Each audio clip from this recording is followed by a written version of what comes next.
dans le contexte d'un culte qui se déroule. Que veut dire la prophétie? Donc, on est au culte, on arrive à l'église tous les dimanches, peut-être on a des cultes aussi en semaine. Dans le contexte du culte qui se déroule, que veut dire la prophétie? D'accord. Alors, tout simplement, je vais aller de manière très simple et basique. D'accord. La prophétie, par définition, peut être définie sous plus ou moins 7 à 8 niveaux. D'accord. Mais je vais juste tenir compte de 2 ou 3. La prophétie, c'est l'expression de la manifestation du don de prophétie. C'est-à-dire, le contenant, c'est le don de prophétie, mais le contenu, ce qui est à l'intérieur, c'est la prophétie. Wow. Quand le don de prophétie quelqu'un est rempli de l'esprit, quand le don de prophétie est exprimé, ce qui sort de ça, c'est ce qu'on appelle la prophétie. Ok. Ouais. Donc, la prophétie, c'est la manifestation du don de prophétie. C'est quand le don est manifesté, ce que l'on entend qui sort de la part de Dieu Yes. par le don de la prophétie, Yes. c'est ce qu'on appelle généralement la prophétie. Deuxièmement, après que la prophétie soit l'expression de la manifestation du don de prophétie, le don de la prophétie, la prophétie, c'est le fait de donner spontanément. C'est la capacité surnaturelle que Dieu donne à un croyant de donner spontanément sa pensée à son peuple. D'accord. Avec pour but, 1 Corinthiens 14, de les édifier, de les consoler D'accord. et de les exhorter. Ok. Donc Dieu donne à un croyant par une capacité surnaturelle par laquelle il part de la part de Dieu, et le but poursuivi, c'est d'édifier, de consoler et d'exhorter. Ok. Autre définition aussi, la prophétie dans un contexte du culte, c'est aussi l'expression de la manifestation des dons prophétiques. Ok. Ouais. Parce que des fois on dit, mais il a donné une parole de connaissance, pourquoi vous dites, je vais prophétiser? Et pourtant, non. Dis plutôt, je donne des paroles de connaissance, pas je prophétise. Yes. Parce que beaucoup de chrétiens ne comprennent pas. Dans 1 Corinthiens 14, l'apôtre Paul parle principalement des langues et de la prophétie. Voyez-vous? Mais par exemple, à la fin, lorsqu'il dit, vous avez lu avec moi, Oui. il a dit, lorsque parmi vous, il y a un homme du peuple, un non-croyant qui entre, Oui. et qu'on lui dise les pensées de son cœur, Oui. il va se tomber sous ses pieds et dire que Dieu est parmi vous. Là, il ne parle pas de la prophétie. Ok. Bien que c'est dans le contexte de la prophétie. Oui. Mais il parle de la parole de connaissance. Parce que exercer un don prophétique veut dire aussi, par extension, prophétiser. Wow. Ok. Ouais. C'est-à-dire que quand je suis là, je donne des paroles de connaissance, je prophétise. Ok. La femme samaritaine entend Jésus lui dire, Yes. d'ailleurs, tu as tel nombre d'hommes, Oui. tu as tel nombre de maris. Oui. Et voilà. Et la femme dit, je vois maintenant que tu es prophète. Yes. Tu vois? Alors, quel est le lien entre la parole de connaissance, parce que Jésus n'avait pas donné une prophétie à la femme, il avait donné une parole de connaissance, mais oui. qui a été inclus dans les expressions du ministère d'un prophète. Donc, exercer un don prophétique équivaut aussi à prophétiser. Par exemple, tout simplement, quels sont les dons prophétiques? Pour expliquer ça, j'ai écrit ça dans mon livre « Comprendre les dons du Saint-Esprit ». Je crois qu'il y aura une réédition de ce livre, puisqu'il y a beaucoup de choses à dire à ce sujet. Très bien, voilà, nous avons 3 catégories de dons spirituels. Nous avons les dons vocaux, nous avons les dons d'inspiration ou de révélation, et nous avons les dons de puissance. Les dons de puissance, nous avons le don de foi, le don d'opérer les miracles, le don de guérison. Dans les dons de révélation, nous avons la parole de connaissance, nous avons le discernement des esprits, et nous avons la parole de sagesse. Yes. Parole de connaissance, discernement des esprits, parole de sagesse. Et nous avons des dons vocaux, parmi lesquels nous avons le don de prophétie, nous avons le don de parler en langue, interprétation de langue. Là, ce sont les 3 catégories que vous verrez dans tous les cours et les manuels des dons spirituels. D'accord. Donc 3, qui nous font 9. Mais dans mon livre, j'ai écrit une 4e catégorie de dons. Okay. Ouais. La 4e catégorie, c'est celle que j'appelle les dons prophétiques. Les dons prophétiques sont généralement les dons qui accompagnent le ministère de prophète. D'accord. Ou bien qui s'expriment beaucoup quand l'onction prophétique est à l'œuvre. Ces dons prophétiques sont entre les dons d'inspiration Ok. et les dons vocaux. Ok. Quels sont ces dons? Les dons prophétiques sont généralement, le don de parole de connaissance, D'accord. parole de sagesse, Parole de sagesse. prophétie, discernement des esprits, diversité de langue, interprétation de langue. C'est généralement comme ce lot-là qui accompagne beaucoup un prophète dans l'exercice des grâces prophétiques, touchant la connaissance du monde spirituel, du passé, du présent et du futur, et même des solutions que l'on doit donner à un problème qui a été exposé ou à un esprit qui a été discerné. C'est généralement ce package-là qu'on appelle les dons prophétiques. Donc je peux être là, je dis par exemple, je vois sur la tête de cette femme un esprit qui possède son crâne. Qu'est-ce que j'ai donné? Le don, j'ai manifesté le don de discernement des esprits. D'accord. Vous voyez un peu? Très bien. Mais qu'est-ce que j'ai fait? J'ai prophétisé. Ok. J'ai prophétisé. Je n'ai pas donné une prophétie dans le don de prophétie, mais j'ai donné une révélation par le don de discernement des esprits. Yes, c'est mais très clair. puisque c'est un don prophétique, on peut tout simplement dire j'ai prophétisé. D'accord. Ouais, donc généralement aussi, les dons prophétiques travaillent en synchronisation, c'est-à-dire je vais révéler, voilà, il y a un problème au niveau de la tête et derrière le Seigneur révèle qu'à cause de ça, elle a une maladie qui passe de la tête à la colonne vertébrale. Okay. Qu'est-ce que j'ai donné là? Ce n'est pas le discernement des esprits. Là, c'est la parole de connaissance. Okay. Et à cause de ça, elle était allée hier. Tu vois un peu? Ouais. Hier, elle était chez le médecin et aujourd'hui, dans son sac, elle a des médicaments. Ok. Parole de Très clair. Parole de connaissance. Et le Seigneur est même en train de dire, à cause de cela, avec son mari, les relations ne vont plus bien. Mais le Seigneur est en train de dire qu'elle fasse attention de dormir tard, qu'elle ait le temps de pouvoir passer du temps, à part la télé, qu'elle passe son temps avec son mari entre telle heure et telle heure, pour que la paix entre dans le foyer. Là, je donne la parole de sagesse. Yes. Ouais. Okay. Parce qu'ils peuvent avoir des problèmes, mais je libère une parole, mais qui crée la paix, qui crée la solution dans le foyer. D'accord. Je dis parce que Dieu dit que dans 2 ans, vous aurez des jumelles. Ok. Ouais, un peu. Donc, j'ai exercé plusieurs dons prophétiques à la fois, et l'exercice des dons prophétiques revient aussi à prophétiser. Autant que l'apôtre Paul a dit, quand quelqu'un vient, on lui dit, révèle les secrets de son cœur. C'est aussi dans le contexte de la manifestation de ce qu'on appelle prophétiser, ou bien le don, ou bien de ce qu'on appelle la prophétie. Donc, dans le contexte d'un culte, lorsque quelqu'un donne une parole qui édifie, console et exhorte, on est en train de prier, puis quelqu'un parle en langue, et puis interprète, mes enfants, je suis avec vous, soyez dans la... Il paraît que ces prophéties ont disparu, hein. Ah, il paraît que ces prophéties ont disparu, prophète, on en parlait hier même. Voilà, mes enfants, et puis, on dit, oh, merci Seigneur, gloire à toi Seigneur, loué toi, soit ton Saint-Nom. C'est aussi ce que l'on appelle la prophétie. Elle vient nous consoler, nous exhorter et nous édifier. Donc, voici un peu, dans le cadre d'un culte, ce que l'on peut retenir comme étant la prophétie. D'accord. Merci beaucoup pour tous ces détails, prophète. Et vous avez dit, on peut retrouver ça dans votre livre. Oui, dans mon livre, Comprends les dons de l'esprit. Mais actuellement, on a retiré tous mes livres de toutes les plateformes. Ok. Parce qu'avant la fin de l'année, on va remettre les livres. Ok. Et il y a une bonne surprise une bombe qui va sortir avant la fin de l'année. Ok, on a hâte, prophète. Ouais. Donc, on arrive à un culte. On se décide de venir avec notre famille. Donc, on ne sacrifie pas un dimanche, mais il y a des personnes qui ont peut-être d'autres choses à faire, mais qui se disent, non, aujourd'hui, moi, je vais aller à l'église. Ou peut-être on va inviter des nouvelles personnes qui vont venir à l'église. Donc, viens rencontrer le Seigneur. Tu vas entendre le message d'aujourd'hui, certainement qui va t'édifier, certainement qui va te consoler. Et on voit que pendant au moins 30 minutes, 1 heure, on est en train de prophétiser sur une personne. Donc, je viens à ma question, prophète. Pourquoi prendre longtemps à parler sur une seule personne alors que des familles se sont déplacées? On fait parfois 2 heures, 3 heures de route pour venir assister à un culte, pour entendre la parole.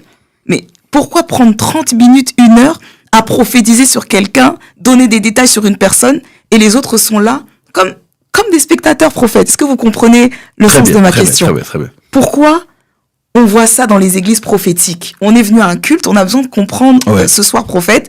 Pourquoi prendre le temps de parler sur une seule personne, les problèmes d'une seule personne? Pourtant, nous aussi, on a des problèmes. Et peut-être que la parole qui sera prêchée le soir va aussi nous bénir. Donc, on aimerait comprendre pourquoi parfois on procède de cette façon. Merci beaucoup vraiment pour votre question. Je sais que vous êtes la voix des sans-voix ici, de ceux qui se plaignent beaucoup. Il y a même un influenceur créateur de contenu, il est très connu, il a plus de 2 millions d'abonnés sur Facebook. Il m'a dit, prophète, j'avais beaucoup aimé votre vie avec, vous savez, quand une vie, j'étais avec ma femme, mais c'est compliqué pour moi de venir parce que vous avez passé trop de temps à prophétiser pour les gens. Et puis, j'avais pas trouvé ma part et puis j'étais parti un peu déçu. On peut l'entendre. Donc, de l'autre côté, je vais d'abord commencer de l'autre côté. Je peux comprendre. Et j'aimerais ici alors parler à nous tous qui exerçons les dons prophétiques, à nous tous qui sommes prophètes, de pouvoir généralement lire le cœur de Dieu pour une réunion. Parce que tous les cultes ne sont pas des cultes dans lesquels il faut prophétiser ou venir à la porte des cieux. Il y a beaucoup de dimanches où les gens viennent, je ne prophétise pas. Oui. Que ce soit les jeudis, que ce soit les dimanches. Je confirme. Je peux faire peut-être 1 mois sans même prophétiser pour des gens. Parce que je me dis, le cœur de Dieu pour ce culte-là, la direction du Saint-Esprit pour ce culte-là, c'est beaucoup plus la parole, l'adoration. Et puis juste faire les choses dans le calme et puis rentrer à la maison. Oui. C'est ainsi que je parlerai pour moi et pour tous ceux qui exercent les dons prophétiques. D'accord. C'est très important de ne pas entrer dans une tradition, entrer dans une routine, entrer dans un piège, dans une cage dans laquelle on se dit toujours, si je ne le fais pas, les gens vont croire que Dieu n'était pas avec moi. J'étais moins prophète que dans les dernières réunions. Oui. L'onction n'était pas forte dans le culte. D'autres gens qui étaient venus pour ça de loin n'ont pas vu cela être manifeste. Parce qu'il y a des gens aussi qui, ça ne les dérange pas du tout de voir des gens prophétiser pour d'autres personnes. Pour eux, c'est un peu comme un spectacle, c'est un peu comme un show. C'est ça. Donc, il faut aussi que nous ne puissions pas tomber dans le piège de toujours le faire parce que les gens l'attendent, de toujours le faire parce que nous en avons l'habitude, de toujours le faire parce que nous avons la capacité de voir. Par exemple, hier à la clôture que nous avons eue à Nantes, j'étais venu, en tout cas dans mon esprit, depuis l'hôtel, j'étais prêt parce qu'il y a des prophéties que nous recevons sur le champ, il y a des prophéties que nous recevons en route, et des prophéties que nous recevons avant de quitter. Ok. Oui. Moi, j'ai beaucoup de prophéties que je reçois sur le champ, d'autres prophéties je reçois en route, d'autres prophéties je reçois, par exemple, là, des prophéties je recevais, j'entre au bureau avec l'évêque Denis, il me présente quelqu'un, je vois son nom. Comme maintenant, je m'assois, je suis en train de prier, c'est quand je monte, ça commence à descendre et je l'appelle. D'autres même, quand je suis à la maison, je voudrais dire projeter mon esprit. C'est-à-dire, je me concentre, je m'imagine, parce que les gens pensent que l'imagination est une faculté diabolique, non? J'imagine, je peux voir la photo du culte ou bien une vidéo du culte, j'imagine comment est le culte, et puis consciemment et avec foi, je prie le Saint-Esprit de me montrer le peuple qui est là. Je commence à intercéder, Seigneur, ton peuple, et pouf, je commence à voir un nom, je commence à écrire. Pouf, je commence à voir un détail sur quelqu'un. Pouf, je commence à voir quelqu'un est habillé. Comment quelqu'un est habillé. Donc, hier, par exemple, j'avais eu plusieurs messages avant de venir à l'église. C'était la clôture. J'avais tout mon temps à la maison, à l'hôtel. J'ai eu mon temps de prier, de chercher Dieu.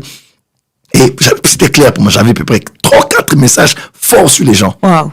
Très, très forts. Okay. Certains, c'était pas fini. D'autres révélations étaient venues sur place. Vous savez quoi? J'ai prophétisé sur personne. Donc, avec tout ce que vous avez reçu à l'hôtel? Ouais, j'ai prophétisé pour personne. Je ne sais pas si vous étiez là. Oui. J'ai parlé sur quelqu'un? Non. Sur personne? On a suivi une personne. Je me suis levé, j'ai parlé sur déclencher le réveil d'une ville. J'ai prêché. On s'est embrassé à la fin. On a loué, on a dansé. Et j'ai prié pour l'église et c'est fini. Et j'ai dit au pasteur, je crois que les noms que j'ai reçus sont les gens de ton église. Je t'enverrai les noms, je les reçois au bureau. Et ce matin, je les ai tous reçus. Ouais, il y a même une femme qui est entrée pendant qu'elle entrait. J'étais moi, l'évangéliste, mon fils Miko était là, et puis l'évêque Denis était là. Une femme, elle entre, elle se met à genoux, et je lui donne son nom. Elle dit, oui, c'est moi, comme ça. Et puis je lui dis, vous êtes enceinte? Elle dit, oui. J'ai fait quand même bouger. J'ai dit, vous êtes enceinte, vous avez un enfant dans le ventre là. Elle dit, oui, je suis enceinte de 2 mois. J'ai fait l'échographie. Une est venue là, elle est venue, à peine elle est entrée, que je lui disais, vous êtes dans le design. Vous êtes dans le design, tout. Et je lui dis, je donne le nom de sa maman. Oh, maman, elle est à Kinshasa. Confirmation. Je dis, votre maison a un problème parce que, spirituellement, l'atmosphère est mauvaise. Et c'est à cause des animaux qu'il y a dans la maison. Oh oui, on a beaucoup des animaux, des chiens, des chats, des animaux. J'ai dit, d'accord, mais vous avez un chien qui est mort, il s'appelle Mathias. Oui. Vous lui avez donné le nom du chien. Le nom du chien. L'évêque Denis peut suivre ce live, je pense qu'il peut. Il était là. Et puis j'ai dit, il y a un autre chien qui est mort, il s'appelait Simon. Elle a dit, oui, Simon. Elle a dit, c'est pas possible, Simon. Elle a dit, non, le problème des chiens, c'est pas en fait les chiens. Le problème, ce sont les esprits les esprits qui rôdent dans la maison, qui étaient entrés dans ces animaux-là. Oui, les esprits entrent dans les animaux. On a vu ça avec les porcs, avec les pourceaux. Exactement. Oui, les esprits peuvent s'incarner dans des animaux, peuvent habiter dans des animaux, peuvent séjourner momentanément, longtemps. Et je voyais les animaux de la maison étaient comme des points de passage, des esprits qu'utilisaient les sorciers pour garder la maison sous mauvaise influence. Donc, je ne l'ai pas fait pendant le culte. Sinon, ça allait prendre trop de temps. D'accord. Et ça allait attrister le Saint-Esprit. Ça allait casser. Il y a quelque chose qui allait être cassé dans le culte. Wow. Parce que Dieu voulait parler au corps du Christ de Nantes. Nantes, relève-toi. Aimez-vous. L'unité. Si je prenais mon temps encore de dire, maman, lève-toi. Tu es enceinte. Ou maman, papa, il y a telle chose. Je parlais à un couple qui est là, qui sont de la Centrafrique. La femme était à terre, le mari était en pleurs, tout ça. Dieu a révélé des choses sur 3-4 personnes de la famille qui sont mortes. Et comment est-ce qu'elles étaient mortes? Vous voyez un peu? D'accord. Donc, si je le faisais en public, ça aurait été bien. Mais je n'aurais pas atteint les objectifs de Dieu. Il est une chose de voir en esprit, il est une chose de savoir quand est-ce qu'il faut le dire, de peur de ne pas prendre en otage tout un culte en faisant des choses alors que ce n'est pas ce que le cœur de Dieu et le Saint-Esprit le voulaient pour ce culte-là. Donc, il y a des messages qu'on peut avoir. On peut appeler quelqu'un pour dire, on te le dira après. D'autres, on peut écrire, on te le donne pour prendre plus le temps à ce que Dieu veut qu'on fasse durant le culte. Chanter, adorer, prêcher, enseigner. Vous voyez un peu? Oui. Mais de l'autre côté aussi, évangéliste Myriam, j'aimerais vous avouer quelque chose. Dites-moi, prophète. Il est aussi très important, de l'autre côté, que l'église de la francophonie puisse être un peu plus ouverte. Dans la mesure où? D'accord. C'est-à-dire? Nous savons que la parole de Dieu n'est pas d'abord celle qui est prêchée. D'accord. Et n'est pas d'abord celle qui est prophétisée. Non. Expliquez-nous. La parole de Dieu est la parole de Dieu. Vous savez, j'ai toujours ri lorsque j'entends les gens dire « Non, la vraie parole de Dieu, c'est la Bible. » Tu vois? On entend souvent. La vraie prophétie. Mes frères et sœurs, la vraie prophétie, c'est d'abord la parole. C'est la parole qui est la vraie prophétie. Je comprends le fond, mais c'est totalement faux. Ok. Totalement faux. La prophétie a existé avant que la parole écrite ne soit. La parole écrite existe il y a moins de 2000 ans. Yes. On a compilé les écrits saints des Juifs, la Torah, 5 livres, les Nevim, les Ketuvim. Et puis, il y a les livres saints des chrétiens. Oui. Ouais, on les a mis ensemble. On a 66 livres qui composent ce qu'on appelle la Bible, Biblos, le livre saint que nous utilisons aujourd'hui. Mais avant que Moïse n'ait la Torah, ouais, Rebecca était allée demander à Dieu. Elle dit, mais Seigneur, j'ai mal au ventre, ma grossesse est compliquée. La parole est sortie. Je ne sais pas si c'était une voix audible ou bien c'est pas un prophète, mais elle était allée consulter Dieu. Dieu lui a dit que ce sont 2 nations qu'il y a dans ton sein. Yes. Comment les prophéties n'ont-elles pas été données avant même que la Torah ne soit? Wow. Vous voyez un peu? Donc, dire que la parole, la prophétie, c'est d'abord les Écritures. Ce n'est pas comprendre et ni même connaître Dieu. Quand je le dis, je ne dis pas qu'il faut nier les Écritures. Bien sûr que non. Les Écritures sont fondamentalement, dans cette dispensation, la base sur laquelle notre foi est établie et sur laquelle nous jugeons toute autre prophétie. Vous le dites toujours d'ailleurs. Mais dire que la parole de Dieu, c'est d'abord la voix de Dieu par excellence, je ne marie pas cette pensée. Parce que est-ce que vous savez que Dieu peut te conduire par une prophétie là où Satan peut te mentir avec la Bible? Oh. Ouais. Dieu peut te conduire par une prophétie là où Satan peut te mentir par une fausse doctrine enseignée par un prédicateur avec la Bible en main. Donc l'important, ce n'est pas qui a dit ainsi par l'Éternel et qui a dit ouvrez la Bible. L'important, c'est la voix qui parle derrière l'une ou l'autre. Oh my God. Yes. Et ça, c'est très important. Yes. Donc Dieu peut te donner la direction ou le craindre par une prophétie là où quelqu'un peut te faire sombrer dans la confusion doctrinale avec la Bible ouverte. Donc, alors que faire? Il faut craindre Dieu, aimer Dieu, écouter Dieu par les Écritures, écouter Dieu par la prophétie.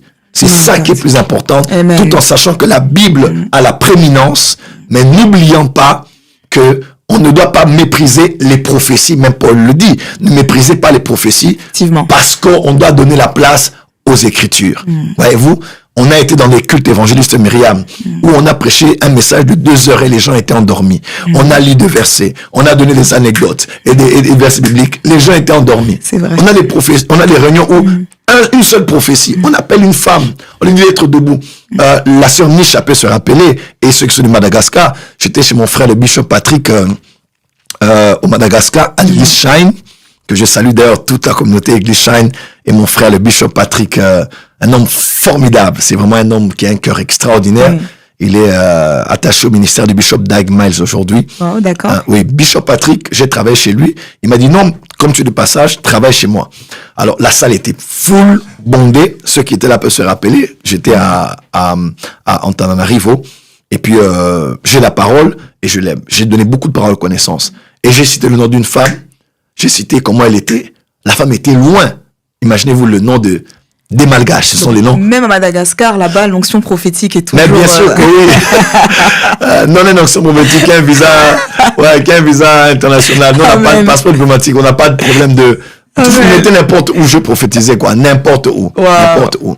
On est dans l'affaire Madagascar, et puis les noms des Malgaches ne sont pas très faciles. Des fois, c'est long. C'est même une phrase. Voilà. On vous aime très fort. On vous aime comme ça. Et puis, la femme est venue. Et Dieu m'a dit, on doit faire une offrande pour cette femme. Tout l'argent qu'on a pris, les gens commençaient à donner des biens. Les vidéos sont sur Internet. On a pris tout ce qu'on avait là, on lui a donné. Voyez-vous? Peut-être juste cet acte d'amour, de générosité, de libéralité peut plus prêcher à l'église qu'une prédication de 2 heures. Oui. Parce que Paul a dit que veillez à ce que tout se passe pour l'édification. Vaut mieux une prophétie qui édifie de 30 minutes qu'une prédication qui en dort de 2 heures. Yes. Très bien. Pourquoi? Parce que le Dieu qui parle par la prophétie ou qui peut parler par la prédication est celui que l'on doit écouter. En d'autres termes, lorsque maintenant on prophétise pour quelqu'un, vous devez apprendre à écouter Dieu autant que vous voulez écouter Dieu pendant qu'un prédicateur prêche. Je vais bien m'expliquer. On est en plein service, on demande à madame, venez. La femme vient. On appelle aussi son mari, le mari vient. On commence à parler sur eux, à révéler les problèmes de la sorcellerie, des combats, du passé, du présent, du futur, des choses vraiment profondes et cachées. Ceux qui sont prophétiques, parce que le problème c'est, des fois l'auditoire n'est pas prophétique. Voilà pourquoi ils s'ennuient. Pourquoi on passe beaucoup de temps? Parce que le pasteur n'a pas enseigné la culture du prophétique. À l'apport de ce, par exemple, ça sera jamais un problème pour l'auditoire. Exactement. Parce que l'auditoire de l'église sait que autant Dieu parle par la prédication du pasteur, autant que Dieu peut aussi nous parler par la prophétie de quelqu'un. Parce que la prophétie de l'un est la prophétie de tous. Lorsqu'on parle maintenant, on dit, mais Dieu a révélé que ce problème que tu as eu, c'est parce que tu avais gardé rancune et tu n'avais pas pardonné quelqu'un du mal qu'il t'avait fait. Voilà pourquoi cette maladie du cancer a commencé dans ton sein gauche.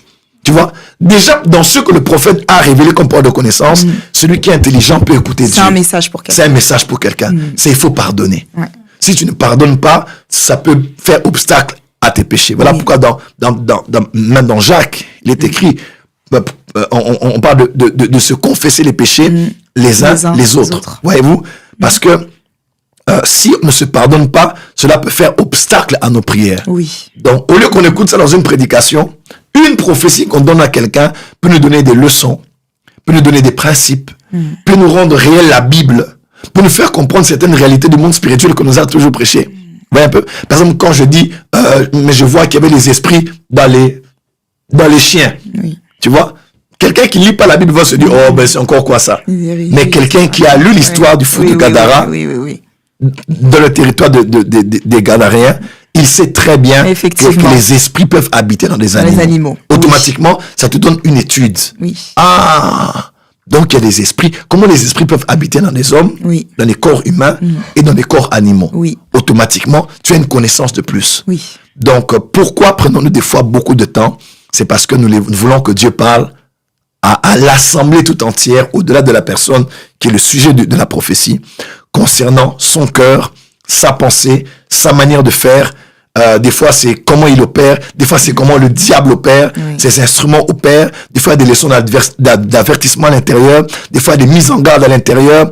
Mais Dieu dit, pardonne. Mais Dieu dit, ne te fâche plus. Mais Dieu dit, paye ta nounou à temps. De peur que ces murmures ne puissent te créer des problèmes de rhumatisme, tu vois. Donc, dans ce moment prophétique-là, un service prophétique est aussi fait parce que à l'intérieur, il y a, c'est comme c'est une salade niçoise. Je sais pas, salade César, je sais pas. Voilà. Il y a un peu de tout à l'intérieur. Dans une prophétie, des fois, on donne les versets bibliques. Dans une prophétie, on peut te donner une pensée de Dieu. Dans une prophétie, il y a des leçons, il y a des choses. Bref, j'aime beaucoup sur les prophéties qu'on parle des familles parce que tout le monde peut trouver son compte à l'intérieur de la prophétie. D'accord. Donc, pourquoi donnons-nous autant de temps à la prophétie? C'est aussi parce que le temps prophétique est aussi important que le temps de la parole, parce que c'est toujours Dieu qui parle. Et autant qu'on peut l'écouter dans la doctrine, comme dit Paul, on peut aussi l'écouter dans la prophétie. Et ça, c'est une culture qu'il faut créer maintenant dans la francophonie. D'accord. Dans nos églises, ce n'est pas un problème parce qu'on sait très bien, Dieu veut parler à quelqu'un qui vient de... Par exemple, on a eu un cas récemment à l'église d'une sœur qui est des nôtres, elle est érythréenne, oui. Une sœur formidable que je salue d'ailleurs. Ok. Dieu parlait sur un membre de sa famille qui était en prison. Oui. Imagine-toi une personne comme ça qui ne sait même pas où est son père exactement, qui n'a peut-être plus de nouvelles. C'était fort ce jour-là. Mais Dieu révèle au fait exactement même le numéro que son père avait sur sa télé, alors qu'elle ne pouvait même pas savoir ça. Du tout. L'Esprit de Dieu est allé en Érythrée. Là, nous sommes à Paris, est allé en Érythrée pour révéler ça. Et parler même de sa sœur qui n'avait jamais vu son père. Oui. Donc, c'est vraiment Dieu qui parle. C'est vraiment Dieu qui parle. Et des choses qu'elle-même, elle n'était même pas au courant de ça. Et le nom de la ville, et le nom du lieu, et de la prison. Oui. Donc, les temps prophétiques sont des temps où les sages écoutent. Les temps prophétiques sont les temps où les sages écoutent. Les temps prophétiques sont les temps où les sages écoutent et grandissent dans la sagesse. Parce que les temps prophétiques, en fait, les temps prophétiques sont un peu comme un peu comme le projecteur. C'est un peu comme si on projette, en fait, tout un film. Et on vous montre les choses. Des fois, on a les cours de géographie à l'intérieur, tu sais. Moi, il y a des villes que je ne connais même pas. Par exemple, il y a un pasteur Samuel Kofi que je salue de Nantes. Le deuxième jour, je crois, j'ai prophétisé sur sa maman qui n'est plus, elle était catholique. J'étais présente. Et j'ai parlé du nom du village. Oui. Même l'évêque Denis, et même lui, il a dit, papa, je connais beaucoup de choses, mais tu ne peux pas connaître le nom du village de ma maman. Et il me disait même ce matin, il m'a dit, la protection, vraiment dont je parlais là, est vraie parce que il a fait un accident, je crois, je sais pas, il m'avait donné le pays, mais j'ai oublié. Ce matin, il me disait ça. Il a fait l'accident. Tout le monde est mort dans la voiture. Tout le monde est mort. Lui aussi, il était mort. On l'a mis dans le truc noir. Et c'est le seul qui est sorti. Il est revenu à la vie. Ouais. La protection divine. Oui, la protection divine. Voyez-vous? Donc, quand je disais, mais je vois les œuvres de ta maman, je vois l'esprit de sa maman. Te protéger, voyez-vous? Donc, quelqu'un qui est là peut se dire, donc Dieu nous dit, il faut faire les bonnes choses. Même le jour où tu ne seras pas là. Ça peut parler. Ça peut parler à la place pour tes enfants, tes fils et tes filles. Je crois que tous ceux qui veulent voir ces services sont toujours maintenant en ligne sur notre chaîne YouTube de tous les jours de notre séjour à Nantes. Donc, nous donnons beaucoup de temps comme ça aussi parce que la prophétie pour l'un est une prophétie pour tous. Yes. Donc, c'est maintenant là aussi que tu peux prendre une offrande, tu te connectes à ce qu'on déclare sur la personne. C'est possible aussi de le faire? Bien sûr. Se connecter à une prophétie qui n'est pas la nôtre? Oui, je te raconte une petite histoire. Tu sais, nous, à Kinshasa, comme on a des fois des problèmes d'électricité avec ce qu'on appelle la SNEL, bon, on espère qu'on aura un avenir meilleur. Voilà. Dans nos pays en Afrique, tout comme ici, il y a des problèmes. Mais surtout, nous, les problèmes d'électricité sont des problèmes très, très courants. Alors, des fois, on a un système qu'on appelle faire le pont. C'est-à-dire, on est dans le même quartier, mais il y a une tranche du quartier qui a de l'électricité, une autre qui n'en a pas. Parce qu'on a ce qu'on appelle comment on appelle ça? Quand il y a permutation de courant, là. Délestage, voilà. Donc, on vous donne à vous aujourd'hui, demain on va donner aux autres. Pour garder l'appareil, qu'on appelle ça encore, voilà. Les appareils qui distribuent l'électricité dans le quartier. Tu t'étonnes? Ça m'étonne un peu, oui. Ça arrive. Ça, c'est chez nous. Voilà. D'accord. On aime notre pays comme ça. Mais bon, on espère que ça va changer. Alors, des fois, quand nous, ici, n'avons pas de courant et que vous en avez, qu'est-ce qu'on fait? On fait un pont. C'est-à-dire, on peut prendre un câble, Oui. et bon, très souvent, on coopère avec les agents aussi de l'électricité, et ils viennent, on l'encourage à payer de l'argent. Nous, on a culte, là, il faut retirer le culte. Alors, il fait quoi? Il prend le câble et il nous connecte à l'autre côté. D'accord. On appelle ça faire un pont. Des fois, ce ne sont même pas les agents, c'est nous-mêmes qui le faisons. Donc, on a les câbles comme ça, on a faufilé, et puis on connecte là-bas, et puis nous, on en a aussi de l'électricité. C'est créatif tout ça. Hein? Très créatif. Très, très créatif. En d'autres termes, j'ai vu plusieurs fois dans le monde spirituel, ces choses existaient. C'est-à-dire que vous avez de l'électricité. Je n'ai pas d'électricité. Mais je peux me connecter à celui qui a l'électricité pour avoir de l'électricité. Waouh. Voilà. D'accord. Voilà. Je me connecte à celui qui est connecté pour avoir ce qu'il reçoit alors qu'il est connecté. D'accord. Et c'est ça le principe de la connexion divine. Ok. Je touche à l'électricité, je suis électrocuté. Tu n'as pas touché à l'électricité, mais tu me touches moi et tu es électrocuté aussi. Ok. C'est le principe des transferts. C'est très clair. La femme à la perte de sang n'était pas prévue dans le plan de Jésus. Yes. Ouais. Jésus allait déjà quelque part, mais Oui. elle s'est greffée à la mission de Jésus et elle a été guérie instantanément. Effectivement. Autant que la fille de Jairus a été ressuscitée. Voyez-vous, donc, dans le chose spirituel, c'est comme ça. Des fois, Dieu peut dire, mais Dieu dit, ton fils va se convertir et ton fils va donner sa vie au Seigneur et ton fils va changer. Il va laisser la drogue, il va laisser ses impolitesses vis-à-vis de ton mari. Et le prophète parle sur le fils de la femme sur qui il prophétise. Une maman peut être là et peut dire, mon fils aussi a un problème, tu veux faire quelque chose, je prends une offrande, je vais sceller cela. Des fois, l'offrande n'est pas donnée que sur le panier. Des fois, l'offrande, faut la donner à la personne sur laquelle on prophétise. D'accord. Ouais. Moi, là, vous nous apprenez quelque chose. Oui, peut-être. moi, Ok. les gens beaucoup viennent me servir depuis Kinshasa et ici. Il y a des cultes où on a prophétisé pour quelqu'un et j'ai dit aux gens, prenez l'argent, Oui. venez donner à cette personne. Oui.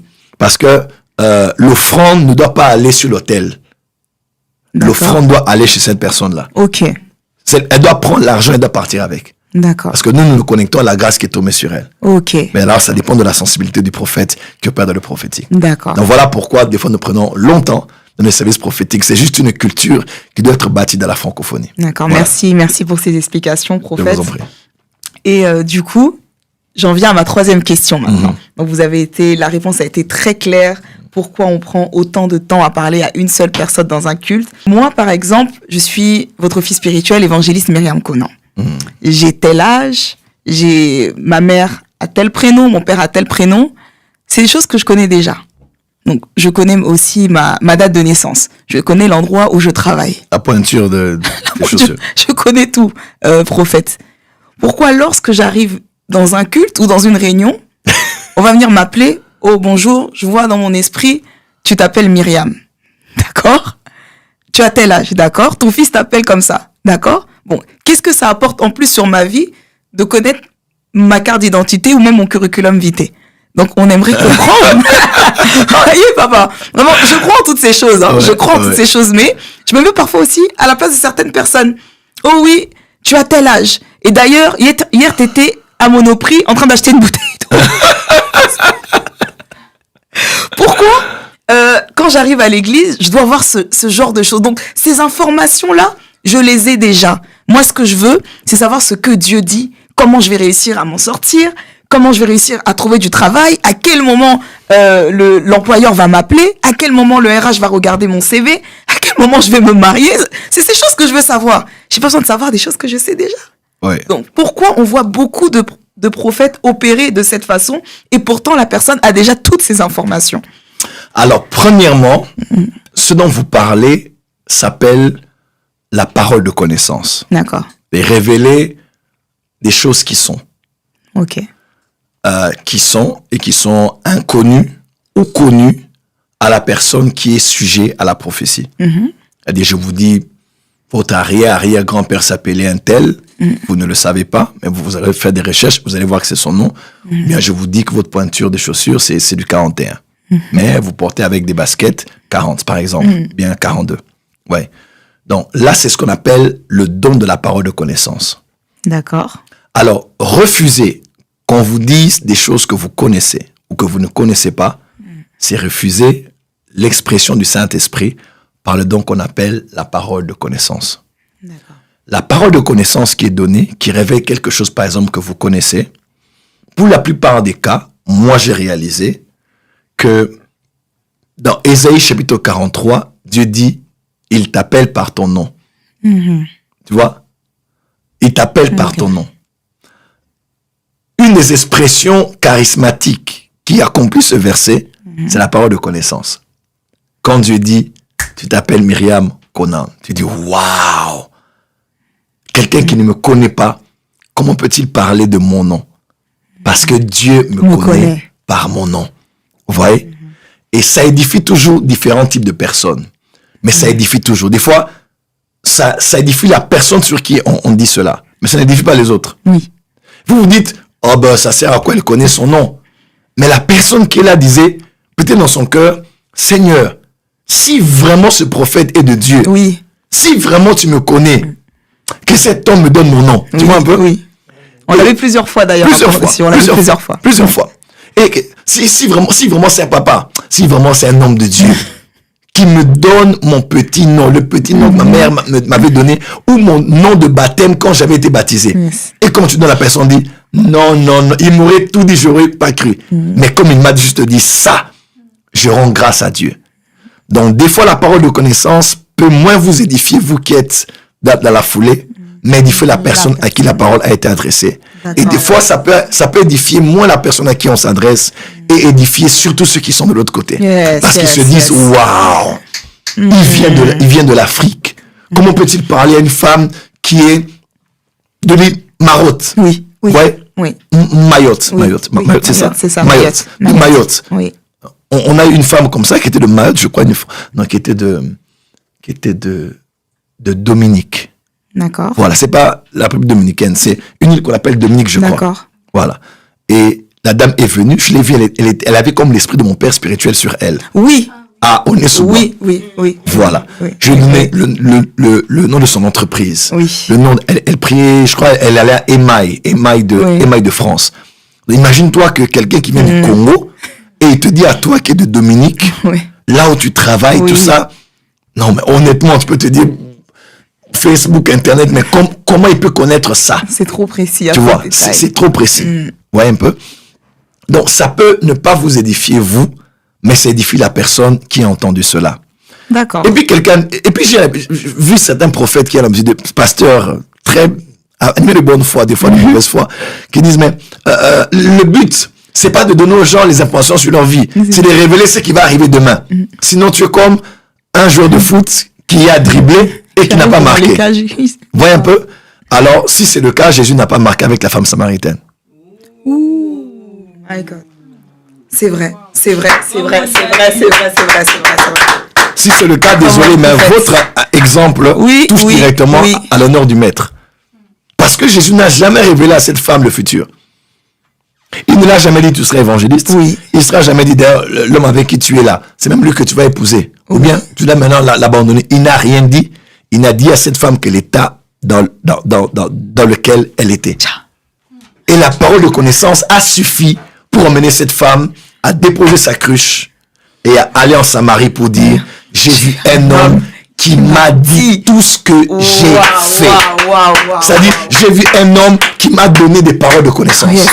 Yes. Donc, l'évangélisation de cette femme n'est pas passée par une prédiction, mais est passée sur un état de lieu, de là où elle se trouve avec sa vie. Come on. Yes. Donc, ne méprisez pas les gens qui donnent beaucoup de détails sur ce qui est, si vous ne comprenez pas le mouvement prophétique. Ok. Parce que... C'est clair. C'est très clair. C'est très clair. Avance prophète. La parole de connaissance, ce n'est pas révéler ce qui va arriver. Si la parole de connaissance... Écoutez-moi aussi, je vais dire quelque chose qui était fort ici. Le don de parole de connaissance n'est pas un don qui est destiné forcément à avoir un don complémentaire. Ok. Je m'explique. Dans les 9 dons spirituels, il y a des dons qui sont obligés d'être complétés pour accomplir leur dessein. D'accord. Par exemple, le don de diversité de langue. Quelqu'un, on est en plein culte. Ce don-là est destiné à avoir une interprétation pour accomplir son dessein. D'accord. Pour accomplir sa fonction. C'est-à-dire que c'est un message en langue, mais qui doit être complété par un autre don pour amener l'édification. Yes. Ça, c'est précisément le don de langue. Ok. Mais le C'est don clair. de parole de connaissance n'est pas un don qui est comme le don de langue. Ok. C'est-à-dire, ce n'est pas un don qui doit forcément être complété pour accomplir son dessein. Oui. C'est vrai que maintenant, quand tu donnes beaucoup de paroles de connaissance, tu dois aussi aspirer au don de prophétie peut-être, à la parole de sagesse peut-être. Mais Dieu n'est pas obligé d'aller dans le futur. Il n'est pas obligé de donner la solution. Des fois, c'est juste en ayant exposé la situation que la personne trouve sa solution. Il y a une prise de conscience. Prise de conscience. Des fois, c'est juste un déclic dont la personne a besoin et c'est tout. C'est juste ça. Donc, c'est pour ça que c'est important que les pasteurs acceptent quelquefois de laisser des prophètes venir enseigner sur les dons prophétiques, l'onction prophétique, l'atmosphère prophétique, s'ils veulent réellement qu'ils aient une église qui est prophétique. Voilà ce que j'ai à dire. Waouh, merci prophète. Est-ce qu'on peut vraiment... Je pense que beaucoup de personnes qui nous suivent là ont eu la réponse à leurs questions, à leurs interrogations. Donc pourquoi autant de détails? Pourquoi donner les numéros de téléphone? Le prophète vient de nous dire. D'ailleurs, si vous venez de nous rejoindre, on vous laisse partager ce lien sur toutes les plateformes, sur tous les réseaux, parce que ce qui est en train de se dire là, c'est vraiment une matière très, très, très, très forte. Mais prophète, j'ai une question. Vous êtes prophète de ministère, vous exercez dans l'onction prophétique déjà depuis plusieurs années. Vous êtes, si je peux me permettre de le dire, l'un des pères du réveil prophétique, il faut le dire aussi. Mais est-ce que vous, en tant que prophète, il y a déjà des prophéties qui vous ont été données à vous et qui vous ont étonné? Parce que vous nagez et vous baignez dans ça. Donc vous êtes connecté, vous avez expliqué tout à l'heure, même parfois vous préparez vos messages, avant même d'arriver au culte, vous recevez déjà des messages, des prophéties pour les uns et les autres. Donc vous, en tant que prophète, est-ce que quelqu'un peut venir comme ça vous donner des prophéties, vous êtes étonné? Parce que quelqu'un qui donne les numéros de téléphone, on vous a vu prophète dans des services prophétiques extraordinaires. Ouais. Donc qu'est-ce que vous, aujourd'hui, pourrait vous étonner du prophétique? Parce que vous-même, vous l'exercez tous les jours. Bon, à vrai dire, toutes les œuvres de Dieu m'étonneront toujours. Waouh, d'accord. J'ai décidé très tôt de rester un éternel insatisfait, de rester un éternel étudiant, de rester un éternel enfant devant ce que Dieu fait, de toujours m'étonner quand Dieu fait quelque chose. Voilà pourquoi quelqu'un peut prophétiser devant moi une prophétie que, bon, moi j'ai déjà dépassé ce niveau. Vous me verrez toujours debout, en train d'acclamer, de dire waouh, de célébrer ça. Même s'il fait quelque chose qui n'est pas grave. On confirme, papa. C'est vrai, papa. C'est vrai. On en est témoin, papa. Voilà, parce que tout ce que Dieu fait, c'est extraordinaire. Il peut même donner juste 2-3 choses là. Les gens se disent, il n'a rien fait. Moi, je me dis, c'était fort aujourd'hui. Parce que tout ce que Dieu fait, il faut apprendre à exalter cela, à magnifier cela, à célébrer, rendre célèbre, comme on dit dans la Bible, à publiera, à rendre public ce que Dieu fait. Donc, pour moi, tout ce que Dieu fait m'étonneront toujours. Mais j'avouerai que c'est difficile de prophétiser pour quelqu'un qui est un grand esprit. D'accord. Oui. C'est difficile d'avoir accès aux informations de la vie de quelqu'un qui est très élevé spirituellement. Qui est un grand esprit. D'accord. Ouais. C'est-à-dire qu'il y a des gens sur qui il est difficile de prophétiser. D'accord. Ouais. Des fois, on te dit, moi, on prophétise jamais pour moi. Des fois, c'est pas parce que Dieu ne te voit pas. C'est parce que pour avoir accès à là où tu es, c'est difficile pour un prophète de voir ça. Ça, c'est très important de le savoir. Parce que c'est vrai que parfois, on vient dans des programmes, dans des réunions, on dit, on va localiser tout le monde, mais nous, on ne localise jamais. Donc, d'accord. Tu peux te consoler avec ça si tu veux bien. Je console, papa. Non, moi, j'ai hâte d'être là ce vendredi. J'ai hâte aussi. Non, moi j'ai hâte parce que je me vois déjà être comme un enfant, de sauter, de crier, de danser, de voir ce que Dieu va faire. Amen. En tout cas, nous sommes en noir aujourd'hui, mais c'est le blanc qui a des écrits. Mais nous serons en blanc ce vendredi à 21h. Tout le monde, en tout cas, full white, comme des enfants pour dire waouh à ce que Dieu va faire, à ce que Dieu va manifester. Oui, ça m'est déjà arrivé. Mais c'est rare qu'on prophétise pour moi aussi. C'est rare. C'est un peu rare. Il y a de cela 3 ans, j'étais à Lisbonne avec mon père spirituel. On était à la maison, on a parlé un peu. Et puis, il a pris sa Rolls-Royce. Il a dit, Joe, viens un peu dans la voiture, on va rouler, je t'amène à l'hôtel. Et quand on roulait, mon père m'a toujours dit des choses du futur, tu seras comme ci, tu seras comme ça. il m'a dit, Dieu me parle de quelqu'un que tu connais qui s'appelle tel. C'est la personne par qui j'étais venu en Europe. Il me donne le nom. Il me donne le prénom. Et le papa ne peut même pas connaître la personne. Il vit en Afrique du Sud, au Portugal. Il m'a donné un deuxième nom, troisième nom, quatrième nom. J'ai dit, papa. Non, je tremblais comme ça. J'ai dit, le vieux m'a vu. Le vieux connaît les choses. Et puis il me dit non, Dieu me dit, par rapport à telle personne, gère ça comme ça, telle personne gère ça comme ça. D'accord. Papa, tu vois, il me dit, à petit. Moi, je vois tout. Il dit, tiens, mon fils, je vois tout là, je vois tout. Sois sage ici, sois sage là-bas, fais ça comme ça, fais ça comme ça. J'ai dit, waouh! Quelques années passées, quand j'étais au Burundi, je suis allé au Zimbabwe. Et j'avais envie de prier, d'aller en retraite. On m'avait refusé le visa de Schengen, on m'avait mis un cachet, 7 ans, je n'entrais pas en Europe. Et puis, je m'étais dit, bon, je vais aller prier au Zimbabwe. À l'époque, on entendait parler d'un prophète là, Hubert Angel. Et tout le monde m'appelait, me disait, il y a un prophète là, il est un peu comme toi, tout ça, il s'habille bien, sa femme, tout ça. J'ai dit, bon, je vais un peu aller voir. Et j'ai pris mon billet, je suis allé au Zimbabwe. J'arrive au Zimbabwe. Mon fils, le prophète Jimmy, me met en contact avec un de ses fils qui s'appelait Troy Emmanuel, je crois. Okay. Il est venu me voir dans la maison d'un diplomate de l'ambassade de la RDC à Harare, au Zimbabwe. Et puis il me voit et puis il me dit, bon, c'est l'anniversaire de papa, c'est au mois de septembre, parce que l'anniversaire du prophète Angel, c'était hier le 7. D'accord. Et il m'a dit, habillez-vous bien, le soir, je vous amène à l'anniversaire. Alors, j'arrive là-bas, c'était dans leur grand hôtel. J'arrive là et puis on me dit à la porte, non, qu'est-ce que tu as amené pour le prophète? Je dis, c'est comme on fait, les anglophones sont terribles. Non, on peut pas venir comme ça sans offrande. Qu'est-ce que tu vas offrande? Je dis, bon, j'ai combien? J'ai $200. Je dis, non, c'est trop peu. Rajoute. Elle dit, non, rajoute. L'homme de Dieu est là, il faut. Les anglophones, c'est autre chose. Non, tu dois honorer. Honor the anointing. Je dis, Seigneur, ces anglophones vont nous tuer un jour. Alors, bref, j'avais de l'argent à côté. J'avais à peu près $900 $1,000 comme ça. J'ai pris, j'ai mis ça. J'ai dit, bon, Seigneur, tu connais, c'est la grâce. Je suis honoré les hommes de Dieu. Je suis entré, je me suis assis. À un moment, prophète Angel est entré avec sa femme. Et il ne faisait que me regarder. Et à un moment, il m'appelle. Il me dit, who's your spiritual father? Qui est ton père spirituel? Et j'ai sorti un moment un peu, j'étais entre deux, j'ai sorti d'une communauté, je sais pas là où j'allais me placer. Et j'ai baissé la tête. Et paf, il a commencé à me dire, il me dit, où est Tatou? Je dis, c'est moi. Il dit, ok, d'accord. Il dit, je vois le 4 octobre. Je dis, oui. Il me dit, je vois Dieu va te... Et je disais, oh, on pourrait dire pour moi. Il me dit,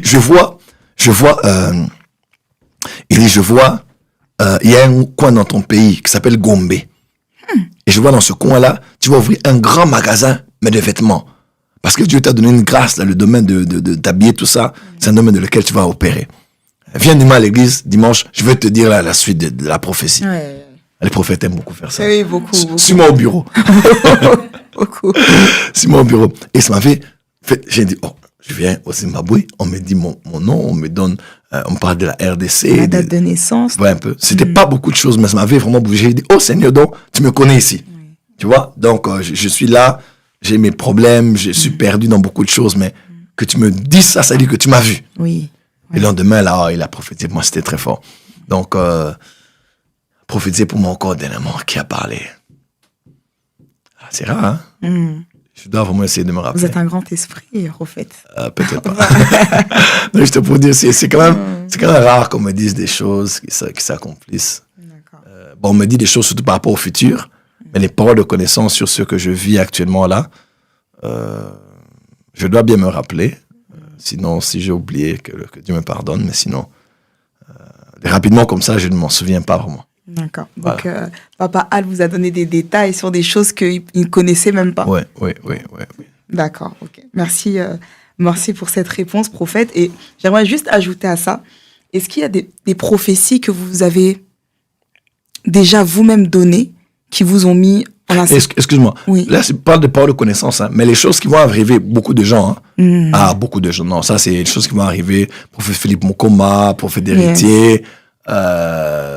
En tout cas, beaucoup de prophètes que je connais, ils m'ont souvent révélé des choses qui vont arriver, et ça arrive. Mais des choses qui sont, c'est quand même rare un peu qu'on... D'accord. Voilà. Ok, merci. Qu'on entre dans le secret de ma vie. Ok, c'est entendu. Et est-ce qu'il y a des prophéties parfois que vous-même vous avez données qui vous ont mis en insécurité ou créé des problèmes? Parce que nous-mêmes, vos enfants qui sommes autour de vous, vous nous formez et vous nous expliquez qu'il faut avoir beaucoup de sagesse quand on dit certaines choses. Est-ce que ça vous a déjà arrivé d'être en insécurité par rapport à une parole, même de connaissance que vous allez donner, une prophétie que vous allez annoncer, des choses comme ça? Ah oui, hein. Je me rappelle à Kinshasa une fois, Hanouka 2022, je crois. Ok. Non, j'étais venu mal dans cette Hanouka. C'était dangereux. C'était fort. En tout cas, je pense que j'avais mangé, j'avais vu, en tout cas, quand je regarde les vidéos, je me dis, j'étais comme mon regard, j'étais comme quelqu'un d'autre, quoi. Et je me rappelle, j'avais parlé à quelqu'un, en plein que je donne le mot de quelqu'un. J'ai dit appeler cette personne. Elle n'a pas de maison. Et j'ai dit, je vois cette personne dormir à l'église. Dis à la personne de venir. La personne, je crois qu'elle est venue au culte. Vous savez quoi? J'ai commencé à lui dire que tu as un problème avec ta femme. Tu n'as pas de maison. Et quand je citais les noms de la femme, des gens de la famille, tu vois, quand tu es sous l'onction, là, je l'ai réalisé pour le fait que j'étais en train d'exposer un problème en famille et qui était au tribunal. Et d'ailleurs, comme il y avait un problème de logement, pasteur Dani Niembwe, mon assistant de Kinshasa, tout le monde connaît cette histoire. Elle a même parlé avec sa sœur à l'instant, mettre un endroit où cet homme allait vivre. Quelques temps après, je l'ai vu changer. D'ailleurs, je ne sais même plus là où se trouve cet homme. Mais ça voulait créer des problèmes. Parce que la famille avait suivi le live. Et comme maintenant, je parlais des problèmes qu'il y a dans la famille, la femme, les responsabilités du côté de la femme, c'était chaud. Donc, le prophète là est venu exposer les problèmes du foyer ici. Oui. Et de dire que c'est nous qui avons la faute. J'avais trouvé la meilleure manière d'emballer ça, mais c'était déjà parti. Donc, je m'étais dit, on aurait pu peut-être cacher son visage, ou bien j'aurais pu peut-être le dire à l'oreille, mais ça a failli créer des problèmes sérieux, parce que ça pouvait sortir comme de la diffamation, comme si je me suis entendu avec lui pour exposer sa femme, bien sa belle famille. Donc, il y a beaucoup de cas qu'on a vus comme ça, ou certaines informations. Mais en tout cas, 95%, quand Dieu vous permet de dire quelque chose, même qui est privé, Dieu veille à protéger la suite. Sincèrement, il y a des choses graves qu'on a eu à dire, mais qui n'ont pas créé des problèmes. Mais des fois, c'est un cas spécifique. Tu vas voir, le papa est fâché parce qu'on a cité son nom, ou quelqu'un de la famille, on a cité le nom d'un oncle. Ah, maintenant vous dites que c'est nous là qui sommes les sorciers de la famille des mamans. Oh, je vois des combats de côté de la famille des mamans. On dit, ah, nous, la famille des mamans, nous sommes là. Les pasteurs là divisent des familles. Donc, des fois, ça arrive des choses comme ça. Et mais 95%, honnêtement, concernant les services prophétiques en public, même quand nous publions ça sur les réseaux sociaux,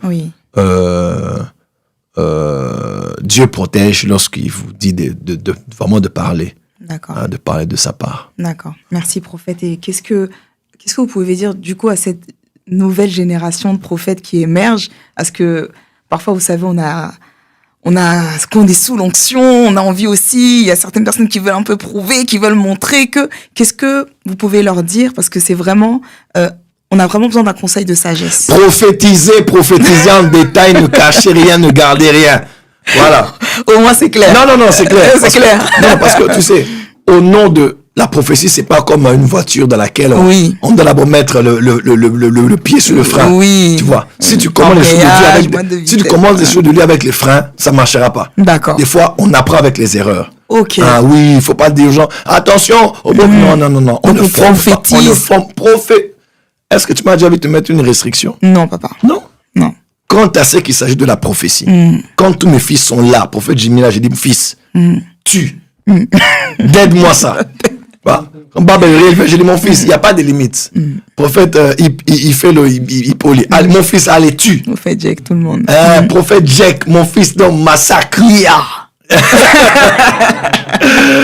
Prophète Kainos David, mon fils, ici, là, ne rate personne. Faut même pas plaisanter, même pas blaguer ici. Quand prophète Gracien dit Kai, mon fils, je suis ton père, tu dois faire les choses comme on fait dans la famille. Tu es ici, là. Donc, c'est rare que quelqu'un m'entende dire, pas ceci, pas cela. Non, c'est très, très rare. Très, très rare. Je ne le fais pas. D'accord. Mais je dis surtout, différemment des contextes aussi. Hein. Oui. Il y a des contextes où il y a des choses qu'on... Bon, première chose. Est-ce que je peux aller avec le prophète, oui, prophète. On vous écoute. La puissance d'une prophétie libérée dépend aussi de la mention des canaux par lesquels vous entendez Dieu vous donner une information. D'accord. Ça veut dire, quand je parle, ma soeur vous appelez Myriam. Myriam Conan. Vous vous levez. Vous voyez un peu? Oui. Ça, c'est différent. Je suis là et un ange à mes côtés me dit, si c'est réellement, je ne vais pas l'inventer. Oui. C'est un ange qui est là à mes côtés et qui me dit, je sens l'ange et l'ange me dit, un ange à mes côtés qui est avec moi juste ici, Oui. à côté de moi, juste un peu devant, là où vous vous tenez. Il me dit que vous vous appelez Myriam Conan. La prophétie monte en intensité, monte en atmosphère, monte en poids, en poids dans la réunion, comparativement à si je vous dis seulement Myriam Conan, sans pour autant vous dire le canal par lequel j'ai eu l'information.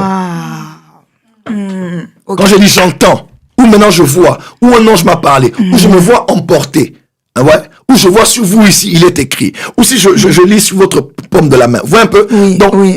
Lorsqu'on mentionne les canaux par lesquels on reçoit l'information, on amplifie, on maximise le poids de la prophétie pendant la réunion. D'accord. Tu vois? Ok.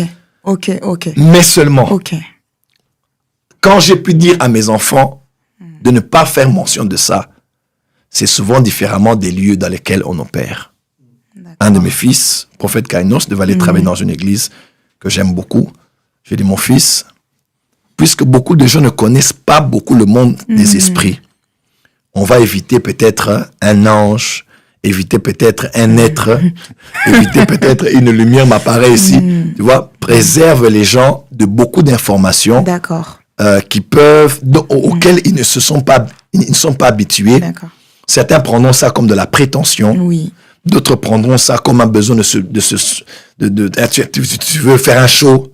D'autres ne croiront pas. Donc, restons dans ce qui va édifier. D'accord. Tu vois, tous les canaux là n'en parlent pas. Parlent beaucoup de Jésus. Cite même un verset pour appuyer un message. Donc, va dans des... Nous, dans les milieux charismatiques là, on donne la gloire à Dieu, même si on ne cite pas le nom de Jésus. Tu vois. Mais dans certains milieux, pour édifier, pour bâtir, pour bien emballer ton service prophétique, mention des mots, des versets, mention des noms, des versets, alléluia, des noms, des versets, en bas d'une certaine manière pour que, voilà. D'accord. Parce que c'est pas un milieu charismatique. Oui. Chez nous, les charismatiques, je vais te citer même 13 ou 14 voies par lesquelles je suis en train de voir. Ok. Tu vois. Mais il y a des choses qui sont pas étudiées dans certains milieux parce qu'ils ne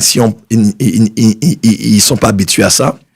Et pour veiller à mettre l'emphase sur ce qui édifie plutôt que sur ce qui fera poser trop de questions. D'accord. Donc tout dépend du lieu et du contexte aussi dans lequel c'est... Ouais, parce que dans un service, je peux recevoir des informations par 20 voix différentes. D'accord. Tu vois? Mais si je dois commencer à mentionner toutes les 20 voix, ça va être compliqué. Parce que des fois, je vois, des fois, j'entends, des fois, j'ai une impression, des fois, je sais, des fois, voilà. Des fois, je suis emporté, emmené. Donc, il y a beaucoup de choses. Il y a un pasteur qui m'a appelé dernièrement, qui m'a dit, prophète, je t'aime beaucoup comme prophétise, mais vos histoires de maintenant, gens dans la maison, gens dans la chambre, gens dans le couloir, il dit, papa, c'est quoi de visiter? Là, ça, c'est, qu'on appelle ça, violation de domicile. C'est en 3D. En 3D, papa, c'est ma maison. On ouvre la porte et on s'envoie les gens. Vous ne frappez pas? Vous ne toquez pas, vous ne sonnez pas, vous n'annoncez pas, parce que généralement, je passe chez toi à midi. Oui. Toi, tu n'annonces même pas, tu entres, non seulement, tu as franchi le seuil de ma maison, la porte, tu es au salon, et tu vas jusque dans ma chambre. Là, je mets le sous-vêtement, là, je mets l'argent. Tu vois un peu? Donc, les gens se disent violation de domicile, quoi. Donc, faut être un peu gentil. On peut juste te dire, je vois dans ta maison. Ah bon, anyway, c'est des fois compliqué. Moi, juste pour dire que, mais, évangile de Myriam, c'est aussi ça, le mouvement prophétique actuel. La beauté aussi. Voilà, la beauté du prophétique, c'est ça. Dieu, il y avait le prophète Élisée qui voyait ce qui se disait dans la chambre du roi. Oui. Qui voyait ce qui se disait dans le conseil militaire de l'armée adverse, tu vois. Que manquent les églises qui n'ont pas laissé la place à cette dimension prophétique lors du culte? Qu'est-ce qui manque à ces églises-là qui ont volontairement ou involontairement ou parfois même bloqué la place du prophétique au sein de leur assemblée? Déjà, c'est ce qui m'emmène à pouvoir dire Quels sont les avantages de la prophétie dans l'Église? Je vais vous donner 3 avantages de la prophétie. Dites-nous, prophète. La Bible dit, celui qui parle en langue s'édifie, et celui qui prophétise édifie l'Église. Une autre version dit, celui qui parle en langue s'aide à grandir spirituellement. Celui qui prophétise aide l'Église à grandir spirituellement. Yeah. Une autre version même dit, celui qui prie en langue se bâtit spirituellement. La même version dit, mais celui qui prophétise bâtit l'Église spirituellement. Okay. J'ai souvent entendu cette parole. J'aime le fond, mais je n'aime pas la forme. On ne construit pas l'Église avec les dons spirituels. On l'a beaucoup entendu, effectivement. On ne bâtit pas l'Église avec les dons spirituels.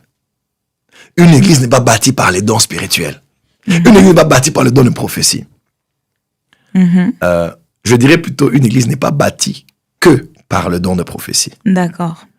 Parce que il n'y a pas que la parole qui bâtit l'Église, les enseignements. Il y a aussi la prophétie qui édifie, qui bâtit, qui construit. En fait, Paul voulait juste te dire ce que la prière en langue fait dans l'homme pour le bâtir, le construire. C'est ce que fait la prophétie dans le corps de l'Église locale. L'Église est aussi bâtie par la prophétie. Répétez avec moi, l'Église locale. L'Église locale est aussi bâtie. Est aussi bâtie sur la prophétie. Sur la prophétie. Voilà. On déplaise à ceux qui aiment toujours la parole. Ne vous en faites pas, je suis un docteur de la parole, je suis un enseignant de la parole. Mais il faut éviter ces extrémités en disant non, on ne bâtit pas l'Église sur la prophétie. Non, on ne bâtit pas l'Église que sur la prophétie. D'accord. On bâtit l'Église sur la prophétie et sur les enseignements. D'accord. On bâtit l'Église sur la fraction de pain. On bâtit l'Église sur beaucoup de choses. Vous voyez un peu? Donc, dire seulement que on bâtit l'Église sur la parole, c'est pas comprendre les Écritures, parce que Paul a dit que la prophétie édifie l'Église. Édifier, c'est construire. C'est pas juste charger comme un téléphone, comme on dit généralement. Et édifier, c'est bâtir, c'est construire. Donc, une Église qui ne reçoit pas le mouvement prophétique, je présenterai ça comme ça, s'empêche d'être construite entièrement. D'accord. Se bloque d'être construite entièrement. Quand il y a des choses pour qu'elles soient fermées dans l'Église, il faut le prophétique. D'accord. Deuxième avantage de la prophétie, en balançant c'est avec l'inconvénient de ne pas laisser la prophétie se mouvoir, la prophétie permet d'identifier les dons et les appels. D'accord. Donc, une église ne laisse pas la place à la prophétie, s'empêche de découvrir clairement les appels et les dons des gens. Acte 13, verset 1. Pendant qu'ils servaient Dieu dans le jeûne et la prière, le Saint-Esprit a dit, mettez-moi à part Paul et Barnabas. Et il a donné spécifiquement leur appel. Il y a des gens qui ont des appels. Des fois, on les identifie sur des appels qui ne sont pas les leurs. Des fois, on ne voit que l'apparence et on les donne un autre appel. Le frère, là, il est très calme, il est très posé, il a la prestance de la maturité et on l'appelle directement pasteur. Et pourtant, Samuel s'est trompé plus d'une fois parce qu'il regardait à l'apparence alors que Dieu regardait le cœur. La prophétie dans l'Église nous aide à identifier les appels des gens. Lui, il sera pasteur. Elle sera évangéliste. Lui, il fera la politique. Vous voyez un peu? Oui. Donc, ça révèle ce que est la personne réellement dans le monde des esprits. Là où dans nos églises, il y a beaucoup de confusion, parce que nous sommes humains. Oui. Nous pouvons regarder avec les yeux, avec la poche des gens, bien sûr, avec l'apparence des gens, avec les habiletés des gens, et les prêter des appels qui ne sont pas les leurs. Mais la prophétie, n'est-ce pas, inclut par de connaissances et autres, vous pouvez permettre de voir qui est réellement qui, identifier son appel, former la personne dans son appel, et relâcher la personne dans son appel. Donc, si une église n'a pas la prophétie, elle peut avoir beaucoup de gens qui font ce à quoi Dieu ne les a pas réellement appelés, parce qu'on a regardé à l'apparence, on n'a pas écouté la voix de Dieu. Et troisième, lorsque la prophétie n'est pas établie dans l'église, regardez Ézéchiel chapitre 8, 9, 10, 11 même, des choses graves se passaient dans le temple. Des femmes adoraient Tammuz, fils de Sémiramis, fils de Nimrod, prince de Babylone. Genèse 10 et Genèse 11. Là, nous sommes dans Ézéchiel. Mais qu'est-ce qu'il a fait? Il est allé voir en esprit. L'esprit l'a emmené, il a vu dans le temple les abominations. Il a vu ce que les prêtres même qu'on connaissait à l'extérieur, ce qu'eux, ils faisaient réellement à l'intérieur. Et il a dit, regarde ce que ces hommes font comme abomination. Quand il n'y a pas de prophétique dans l'église, les occultistes travaillent à l'aise. Les sorciers opèrent à l'aise. Le péché est établi à l'aise dans l'église. Parce que l'œil de l'Éternel n'est pas présent dans l'église. Vous avez à l'église des occultistes. Vous avez à l'église des serviteurs de Satan. Vous avez à l'église des femmes qui prophétisent là-bas. Elles donnent des prophéties. Pourtant, elle a un esprit de sirène, un esprit de Jézabel. Mais tant qu'on n'a pas les prophètes pour voir, tant qu'on n'a pas de discernement des esprits, les dons prophétiques à l'œuvre, on ne pourra pas discerner réellement que le diable opère. Je termine avec ce petit exemple alors que nous sommes à la fin. Ma mère dans la foi, mes parents dans la foi, le couple Bopéa, priaient dans une église qu'on appelait l'église pentecôtiste de ma campagne. Une histoire connue à côté de la station ML à Kinshasa, ma campagne. En tout cas, ceux qui savent. Cette église est une église qui a été aussi influencée par Adi Nabala. Et mes parents, dans la foi, priaient dans cette église.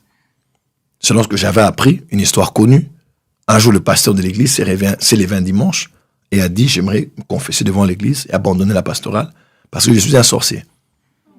Ouais. Parlant français, un pasteur stable avec sa femme, sa famille, tout. Il dit, je suis un sorcier. Une église construite, stable, avec un baptistère, tout ça. Connu, tous ceux qui sont de Kinshasa qui me suivent connaissent cette histoire. Je suis un sorcier. Le pasteur. Le pasteur principal. Lui qui bénit vos mariages. Imposition des mains. Lui qui vous a servi la Sainte Seine. Lui qui vous a baptisé. Lui qui a pris votre bébé le jour de la dédicace de l'enfant. Il a béni l'enfant. Imagine tout ça. Et il était sorcier. Est-ce que vous savez que ces choses existent aujourd'hui, même en France, en Allemagne et ailleurs? Combien de pasteurs sont sorciers? Mais bizarrement, c'est nous qui le traitons tous les jours de sorciers. Pourquoi on ne les regarde pas? Parce que les sorciers sont à l'aise là où le prophétique n'est pas manifesté. Mais quand le prophétique est manifesté, l'œil de Dieu est là. C'est fort, prophète. Et la prophétie, c'est la lumière. N'est-ce pas? Quand la prophétie est là, elle met à nu à découvert les œuvres du diable. Le prophétique travaille dans la délivrance, dans la sanctification de l'église, dans la purification du sanctuaire, dans la libération des atmosphères. Le prophétique travaille dans ça. Pourquoi est-ce qu'aujourd'hui, on n'aime pas? Qu'est-ce qu'on rate, évangéliste Myriam? On ne laisse pas la place au prophétique. J'ai aimé une chose que le prophète Michael me donnait comme témoignage d'un amant. Prophétisé pour quelqu'un, il a dit même, devant votre église là, on n'a jamais une limite. Où il n'y a pas plus de, je crois, 21 personnes qui peuvent entrer. Voilà pourquoi dans votre groupe WhatsApp, vous êtes même à 21. Je crois que c'est ça. Peut-être que je me suis trompé sur les chiffres.